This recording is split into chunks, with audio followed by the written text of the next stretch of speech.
Hello, I'm Diana Lojetska, and I'm doing a book review on Data and Goliath by the renowned cryptographer Bruce Schneier. Bruce presents us with the idea that we are creating a dangerous world where on a daily basis our metadata and data is stolen from us. The book proceeds to provide examples and scenarios for what is at stake here.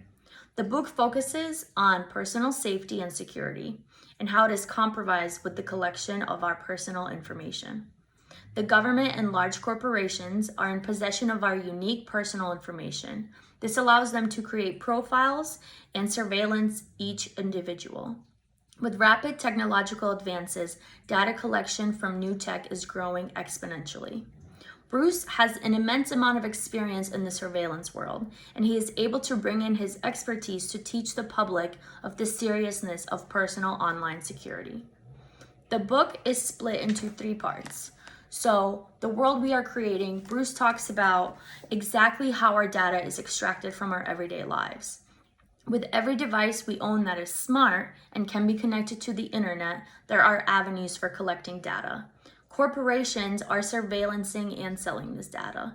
The government intelligence agencies are also benefiting off of this information, and they are able to use it in any manner that they wish.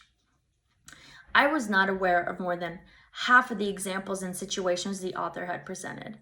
This made me look through my own apps and my own settings that I have chosen for privacy, and I really had to go through and evaluate a lot of those.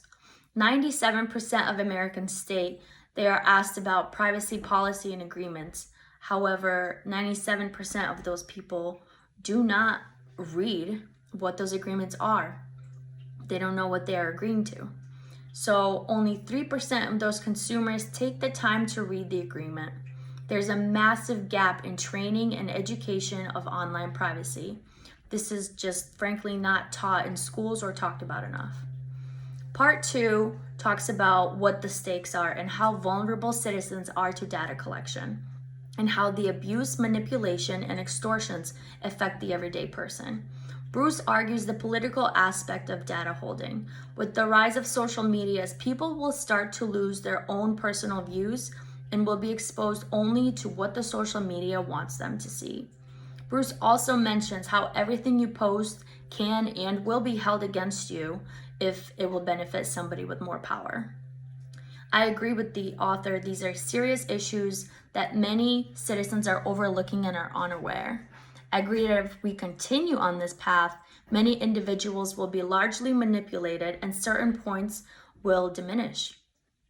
Part 3 talks about the options that we do have with counteracting the surveillance. Bruce explains that personal privacy and security needs to be a number 1 priority.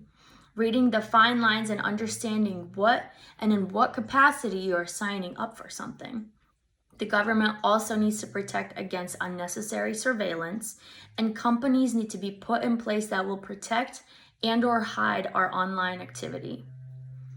Now, let's talk about the fact that this book was composed in 2014, and 9 years later in 2023, we have seen a drastic growth in technological and advancements and surveillance. Social media has also grown trifold. Since 2014, numerous new legislations have been passed in order to set boundaries and hold companies accountable and be more transparent with data. For example, the S.3195 Consumer Online Privacy Act. This act was placed into effect in 2021-2022. This is the act put in place to protect consumers, to enforce companies to be transparent about their data collection and privacy agreements. But again, the consumer has to want to read these agreements and understand what they're signing up for, and they have the choice to either accept or decline, and most people just accept. I believe if a new edition of the book came out, it would be really good to include TikTok.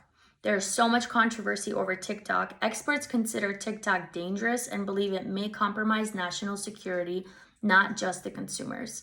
The main concern with TikTok is an outside authoritarian government having access to millions of United States citizens' personal data. Some argue that our government has been doing the same thing, manipulating the US citizens, and they also have access to people all around the world. So I guess in the end, it just matters whether the Chinese government is doing this or our US government and what we are okay with. Another topic I think would be really good to include is COVID-19 and how staying home has increased technology usage and internet among all people. With an increased online presence, there's of course the increase of data collection and privacy issues. I honestly agree with all the points in the book, and I've learned a lot about data collection and how it is used against the public. I would be curious to see if a more updated version would come out that could incorporate some of the more recent findings as well. That's it. Thank you.